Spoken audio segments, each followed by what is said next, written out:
Welcome to this week's Enterprise Joy podcast, Enterprise Strategies for Leaders in Under 5 Minutes. I'm Vishal, your mover and shaker through strategic fog and leadership uncertainty.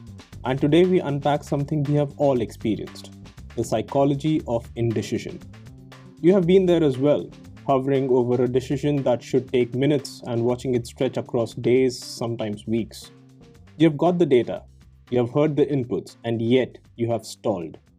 Not because you're lazy, because your mind says maybe a bit more clarity is needed or will arrive tomorrow.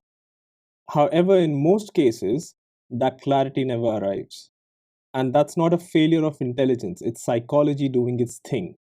So let me break it down for you. We often tell ourselves that we are being prudent, that we are waiting for better data. But decision science points to something different. Yesterday, I briefly mentioned Herbert Simon's principle of bounded rationality.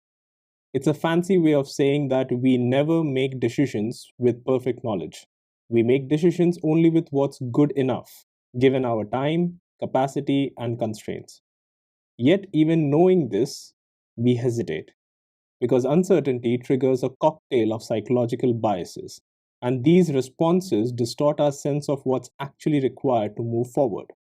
Take Daniel Kahneman and Amos Tversky's pioneering work, for instance, who found that people often believe their judgments are more accurate simply because the story feels coherent. That's the illusion of validity, the belief that if the data tells a clean narrative, it must be correct. But coherence is not correctness.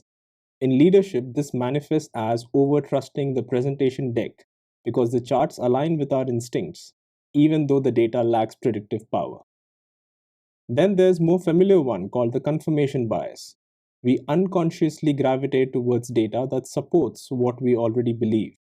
And the scarier part is that more senior you are, the worse it gets. Because teams often say what they think the leaders want to hear. And before you know it, you're surrounded by opinions that just repeating your own. And it feels like clarity, even when it's not. And to top it all, there's the fear of regret. Many a times we delay not because we lack data, but because we fear making a wrong decision. This is where anticipated regret kicks in. You imagine that worst case scenario, play it on loop, and quietly convince yourself that waiting is safer. But regret bias has a cost. A study from the University of Toronto found that delayed actions, even when exercised well, are often perceived as lower quality than timely decisions, simply because the stakeholders associate speed with confidence. If there's one thing that we can do as leaders is to not pretend that we can shut off these biases. But what we can do is build a discipline to notice it, name it, and move anyway. So here's a quick 4-step decision reset. Call it the 4R framework. Step 1. Reframe the delay. Ask yourself, am I really waiting for new data or just hoping for a more comfortable answer? If it's the latter, name it. Step 2. Reduce the noise. Narrow the inputs.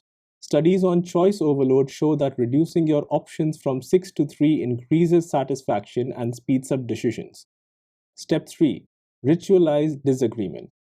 In high performance teams, contrarian views aren't optional. Set up a dissent slot in your decision meetings.